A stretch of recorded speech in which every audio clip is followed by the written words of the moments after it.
महाकुंभ के मेले में लाखों साधु आए हैं, पर कई बार कुछ साधु ऐसे होते हैं जिनके काम देखकर लोग कांप उठते हैं, जो हमें यह सोचने पर मजबूर कर देते हैं कि कहीं वह स्वयं ईश्वर का रूप तो नहीं। हम बात कर रहे हैं अघोरी साधु की, जो के साथ संबंध बनाते हैं, जो ब्रह्मचर्य का पालन नहीं करते।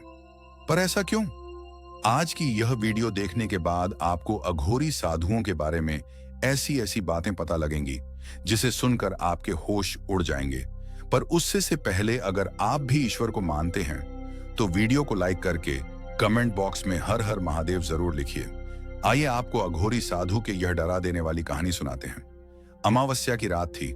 पूरा जंगल सन्नाटे में डूबा हुआ था और सिर्फ झींगुर की आवाजें सुनाई दे रही थीं।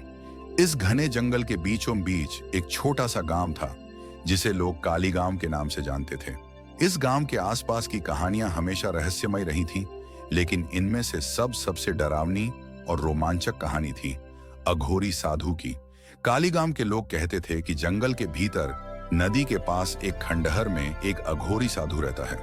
वह दिन के समय दिखाई नहीं देता था और रात के वक्त उसकी भयंकर हंसी और मंत्रों की आवाजें सुनाई देती थीं। गांव के बड़े बुजुर्गों ने कई बार चेतावनी दी थी कि कोई भी उस साधु के पास न जाए, लेकिन जैसा कि होता है, युवाओं की जिज्ञासा अक्सर खतरे को अनदेखा कर देती है।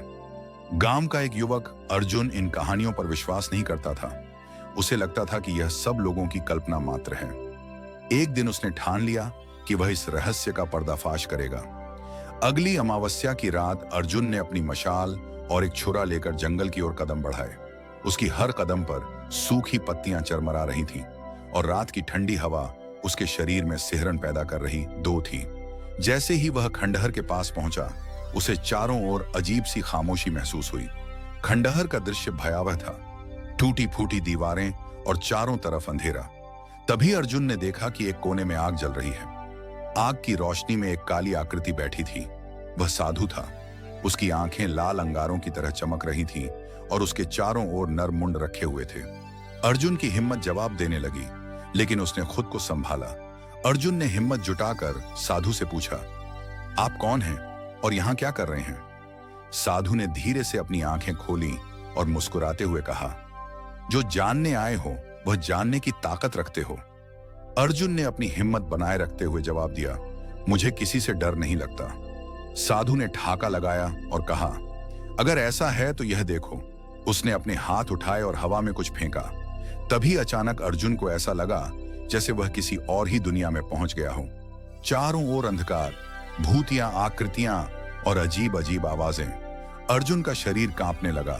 साधु ने कहा, तुम्हारी जिज्ञासा तुम्हें यहां लाई है, लेकिन अब तुम्हारे पास दो रास्ते हैं। या तो मेरे इस रहस्य को समझो और इसका हिस्सा बनो, या फिर कभी वापस ना जाने की कसम खाओ। अर्जुन ने डरते डरते पूछा, यह सब क्या है? साधु ने बताया कि वह एक साधारण व्यक्ति नहीं है। वह उन आत्माओं के साथ रहता है जिन्हें समाज ने ठुकरा दिया है। उसका काम उन आत्माओं को मुक्ति देना है, लेकिन इसके लिए उसे ऐसे व्यक्ति की जरूरत थी जो अंधकार को सह सके। अर्जुन को समझ नहीं आ रहा था कि वह क्या करे। वह वहां से भागना चाहता था, लेकिन उसके पैर जैसे जमीन से चिपक गए थे। तभी साधु ने उसे एक त्रिशूल दिया और कहा, यह तुम्हारे भाग्य का फैसला करेगा। अगर तुम इस त्रिशूल को उठा सकते हो तो तुम इस रहस्य का हिस्सा बनोगे, अगर नहीं तो यहां से सुरक्षित वापस जाने की आशा मत रखना। अर्जुन ने डरते हुए त्रिशूल की ओर हाथ बढ़ाया। जैसे ही उसने त्रिशूल को छुआ, उसे लगा कि कोई जबरदस्त ऊर्जा उसके अंदर समा रही है। उसने त्रिशूल को उठाने की कोशिश की, लेकिन वह असफल रहा। तभी साधु हंसते हुए गायब हो गया और अर्जुन बेहोश होकर गिर पड़ा। सुबह गांव के लोगों ने अर्जुन को जंगल के बाहर बेहोश पाया। जब वह होश में आया तो उसने पूरी घटना बताई, लेकिन उसके हाथ में साधु का दिया हुआ त्रिशूल अब भी था। अर्जुन ने धीरे धीरे समझ लिया कि साधु की शक्ति साधारण नहीं थी। उसने त्रिशूल को घर के मंदिर में रखा, लेकिन हर रात उसे अजीब अजीब आवाजें सुनाई देती थी। वह जानता था कि साधु ने उसे कुछ ऐसा सौंपा है जिसे वह अनदेखा नहीं कर सकता। कुछ महीनों बाद अर्जुन ने गांव के बुजुर्गों से बात की। उन्होंने उसे बताया कि यह साधु कोई और नहीं बल्कि महाकाल काल के उपासक थे, जो आत्माओं को मोक्ष प्रदान करने के लिए अघोरी साधना करते थे। लेकिन उनके बारे में यह भी कहा जाता था कि जो उनके रहस्य में दखल देता है वह कभी सामान्य जीवन नहीं जी सकता। अर्जुन ने ठान लिया कि वह इस रहस्य को पूरी तरह समझेगा। उसने अपनी जिंदगी साधु की शिक्षाओं और उस त्रिशूल की शक्ति को जानने में लगा दी। वह जंगल में जाता, खंडहर में ध्यान करता और साधु की भूतियां हंसी को सुनने की कोशिश करता। धीरे धीरे उसे एहसास हुआ कि वह अब खुद अघोरी साधना की ओर खींच रहा है। कहते हैं कि कई सालों बाद अर्जुन पूरी तरह से बदल चुका था। वह अब गांव में किसी से बात नहीं करता था। उसकी आंखों में वही लाल चमक थी जो कभी साधु की आंखों में थी। लोग कहते हैं कि अब अर्जुन ही अघोरी साधु बन चुका है और वह उसी खंडहर में रहने लगा है। काली गांव के लोग आज भी अमावस्या की रात जंगल की ओर जाने से डरते हैं। उन्हें लगता है कि अब अर्जुन ही अघोरी साधु के रूप में वहां बस चुका है और जो भी उसके रहस्य को जानने जाएगा वह कभी लौटकर नहीं आएगा। लेकिन जरा रुकिए, आपको लगा होगा कि अर्जुन की कहानी यही खत्म हो गई, पर ऐसा नहीं है। अभी तो एक ऐसा चमत्कार होना बाकी था जिसे देखकर सबके होश उड़ने वाले थे। अब कुछ ऐसा हुआ कि जो लोग महादेव को नहीं मानते वो भी मानने लगे। आइए आगे देखते हैं। महाकुंभ के पावन मेले में जहां लाखों श्रद्धालु गंगा के पवित्र जल में डुबकी लगाकर अपने पापों का प्रायश्चित कर रहे थे, वहीं मेले के कोने में एक अघोरी ध्यानस्थ मुद्रा में बैठा था। उसकी आंखों में एक अजीब सा आकर्षण था, मानो कोई अनसुलझा रहस्य छिपा हो। उसके चारों ओर एक अजीब सी ऊर्जा थी जिसे महसूस करके लोग अपने आप ही उससे दूरी बनाए रखते थे। उस अघोरी का नाम कालेश्वर था। कहा जाता था कि वह पिछले कई वर्षों से महाकुंभ के हर मेले में आता था और गंगा के किनारे एक विशेष स्थान पर तपस्या करता था। लेकिन इस बार उसके आगमन के साथ ही मेले में अजीब घटनाएं होने लगी। रात के समय लोग गायब होने लगे और सुबह गंगा किनारे कुछ अजीब निशान मिलते। लोगों के बीच यह चर्चा फैलने लगी कि यह सब कालेश्वर की तपस्या का परिणाम है। कुछ लोग उसे भगवान का रूप मानते थे, जबकि कुछ उसे एक अभिशाप। लेकिन सच्चाई क्या थी यह कोई नहीं जानता था।